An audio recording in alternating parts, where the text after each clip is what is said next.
from end of March, the schools have been closed and we've been on remote learning mode. How are educational institutes managing? Are universities, are schools equipped to cope with these new requirements? Is remote learning here for the longer run?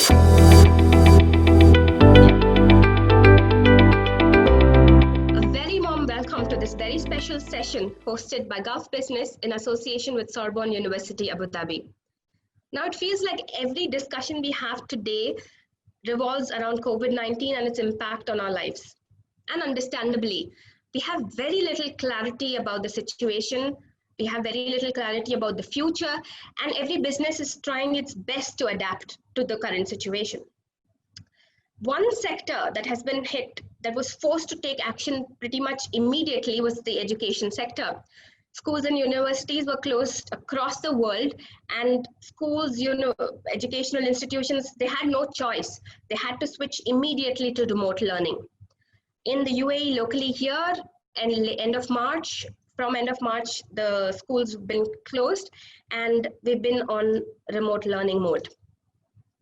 But how are educational institutes managing? Are universities, are schools equipped to cope with these new requirements? Is remote learning here for the longer run? To shed more light on this, we have with us today Professor Silvia Serrano. Thank you so much for joining us today, Professor. To start with, now the COVID-19 pandemic has basically completely revamped educational institutions' models of working. So how are institutes coping right now? Actually, I wouldn't say that the pandemic completely revamped educational models. Yes, indeed, we are facing unexpected and exceptional situation that required a prompt reaction. And actually, I want to say the decision to bring the spring break forward helped us coping with the situation by allowing us to rethink and organize the classes. However, I must mention that we were thinking of developing online teaching even before the pandemic. It was already part of our strategic plan, and there was a lot of discussions about how to increase the courses delivered online in comparison to face-to-face courses, on how to include new technologies and digital tools to support and enhance our teaching methodology. So as a result, we were ready to go for online courses. And the only difference is it's only that the shift was more rapid and more radical than expected. From your university point of view, how are you supporting students? A lot of them are facing financial difficulties as well because of the pandemic. So how are you supporting students right now? Well, actually, our first step was to make sure that all students have the materials required to follow their classes online. And for those who do not have this material, we made sure to provide them with all the required tools that support them through the online journey. We, for example, we provided them with laptops and all the required materials. We also worked in close cooperation with the Digital Transformation and Innovation Department in order to provide a number of training sessions to get students ready for online learning and also for online exams. It was a big challenge because they were very anxious about the exams. So our priority was to facilitate them the journey online and to avoid any technical issues, any technical obstacles during the online session that would add to their anxiety. We also supported those who were directly impacted by COVID-19 by providing ad hoc financial aid to those, for example, who lost their jobs or whose family lost their job. We also worked on with the advising and resources section of the Student Affairs Department in order to provide them, the students who need, with counseling virtual sessions, either individually or collectively. So the advising and resources sections provided virtual tutoring programs to support students and to help them with the transition phase from face-to-face learning to distant learning. that was the support that we were able to provide the students. Talking about the transition now, it's been a sudden transition. I think, like you mentioned, there was already a move towards it, but it's happened quite suddenly. So what are the main challenges to remote learning that you're seeing? We started doing this in March, late March. So what are the challenges that you're seeing right now? I think that mainly the challenges we're facing are probably the same as most of the university and higher education institutions. Indeed, there are a lot of challenges related with online teaching. I would say that the first challenge is to keep the students motivated. It's very difficult with online teaching for the students to stay motivated. You know, motivation usually comes from the personal communication that's come along in the learning process. It is absolutely crucial because learning is not only about transmission of knowledge, it's also about processing knowledge, discovering one's own way in life. And for this, interaction and personal communication is really, really very important. So it is a challenge. Another challenge, I would say, is that we perfectly know that online teaching tends to increase inequality among students. And when I speak about inequality, I mean inequality of material conditions. For example, a student who has a room of his own or her own would face less distractions and therefore less difficulties in e-learning than other students that must share their rooms with other siblings, for example. True. But it's not only about inequality of material conditions, it's also questions of social environments, of having books, of having access to other forms of knowledge, of having parents or friends or relatives who would support you during e-learning, and that all this would ease the transmission of knowledge. And that would be much easier for such students to benefit from teaching in comparison with other students that lack all this support. I would say that another challenge is about what is a university. A university is not only it's not only a place where knowledge is transmitted vertically from top to the students. A university campus, it's also a place of sociability. It's a place of exchanges between students and alumnus. And of course, these contacts, these exchanges, these discussions, this sociability, which is not only, let's say, on-class sociability, is very challenging in the condition of remote learning. Even if we tried our best in order to help the students maintaining these contacts, these horizontal contacts, I would say.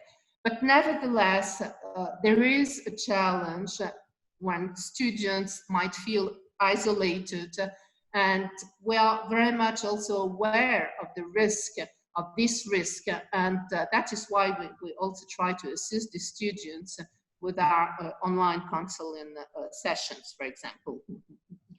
So yeah, in a sense, we are social beings, right? It's not just coming to it's not just learning. It's the social interaction, like you mentioned, that makes a big difference to the way we learn. Yes, exactly. Considering these challenges, do you think remote learning will continue in the future? Now, we still have no end in sight in terms of the COVID situation. We're not sure where it's headed. But beyond that, beyond post-COVID, do you think some forms of it, what will the landscape look like? It's very difficult to say, as you've just mentioned. We still don't know how the pandemic will develop. So far, we don't know whether we'll have to go on with online classes during the next academic year. I can say that we're ready for that. Okay. It's not our best options, but of course we are not. I mean, we are ready, and that's not our choice. Pandemic is not our choice in any case. As for your question, yes, in any case, I think that even without the pandemic, I think that remote working is here to stay. But it's here to stay as an additional element to the face-to-face courses. Remote learning, on the other hand, will not replace face-to-face or, let's say, traditional methods of education. But probably what will develop in the future, and it was already here, I mean, it was the pandemic has just accelerated a trend that was already here. I think that in the future, probably there will be a lot of discussion about hybrid forms of education, with part of the courses being delivered online and part of the courses face-to-face. That will also prove quite interesting, right? Because it will prove advantages for certain students, probably certain segment of society who are not able to, physically come there, but have this option at least. So in a sense, that could be a good positive outcome of all of this, right? Yes, hopefully that may be an outcome. But even without this, let's say, even without these restrictions, I think that in any case, there is a discussion about how to better use the digital tools and how to introduce these digital tools in order to improve our way of teaching. Nice. Looking ahead, what are the future plans? I know right now talking about the future is almost like it's like looking into a crystal ball, right? Like you have no idea exactly. what's coming up. But from a Sorbonne University Abu Dhabi point of view, what do you have planned looking ahead? Any specific verticals, courses where you see a lot of interest and where you see more potential for growth? Yes, actually, yes. This is a time of uncertainties, and certainly it's very difficult to forecast exactly what will happen in the following months. But even in this, during this period, this difficult period, we were able to move forward with our strategic plan and with our objectives. So I would not say that the pandemic changed everything in the functioning of the university. We had a lot of projects, and these projects are going on. So, for example, we plan to develop and to our academic offer, and this is something that's going on, and I hope that we will be able very soon to launch new programs as per our strategic plans. We are, for example, working very hard on developing new programs on the science, and I hope that this will become reality very soon. We have also a lot of plans related with research programs. Research is at the core of Sorbonne University in Paris, and we really want to develop research programs in Sorbonne University Abu Dhabi. And actually, we were 2 chairs of artificial intelligence were created this year, and we are now in the process of recruiting senior scientists for these chairs in artificial intelligence, and then we will be able to recruit PhD students. So we are very proud of the fact that this was not stopped by the pandemic.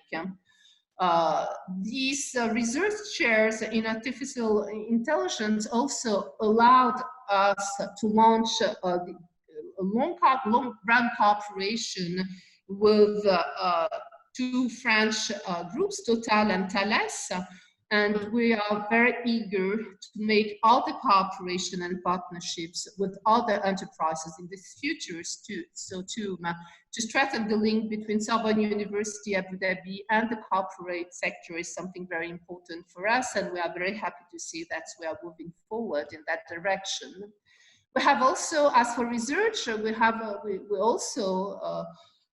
also hope to develop research chairs in humanities and social science, and we are already having some students from Sorbonne University Paris conducting their own research in Sorbonne University Abu Dhabi, and we hope to host most PhD students we would have 2 supervisors, one in Paris and one in Abu Dhabi. Well, we have a lot of other plans actually. For example, we aim to improve students' experience, to strengthen the link, as I mentioned, between the university and the corporate sectors, by providing programs that are in line with the job market needs for our students, to improve their employability of our students. Actually, just as an aside, but that's become a big focus for universities, right? And education. What's coming up next, and making sure that students are ready for what the future of the job market needs. So, and I think a big part of that is partnerships as well, right? With corporates. Exactly. So, do you think that's going to be the future evolution, in a sense, where you see this mix of digitization and partnerships, and looking more towards the future rather than the traditional well-trodden path? Or is it going to be just a mix? Where do you see it? No, I think that the academic tradition is a very good basis in order to build the future. The future cannot just come out of the blue without any roots, without any experience. And at Sorbonne University Abu Dhabi, we are very proud to rely on a secular experience of Sorbonne University Paris, and I think that is only an enrichment for our students. And also, this is also an asset for them, for their ability to, let's say, to adapt to new challenges. I think that what is very obvious during this pandemic is that is uncertainty. Suddenly something happens, and nobody was able to predict that. So we live in a world that we have to invent, and not only to forecast, but to invent, because the future is just coming, and you have to be ready to the fact that it may look very different than when you expected it would be. And I think that our tradition of, the tradition of humanism and humanitarian study helps very much our students, including in the science, to be ready to invent something new, something that was not possible to predict. Amazing. Yeah, I think the key word there I got is invent, and I think that's so important for the future. Anyway, thank you so much for all your time today. And with that, we come to an end of today's session. We hope all of you enjoyed this session and found it very beneficial as we did. Do let us know your feedback and comments. Also, please follow us on social media at Gulf Business on Twitter, Facebook, LinkedIn, and at Gulf Business Magazine on Instagram. Thanks, and have a great day ahead. Thank you very much.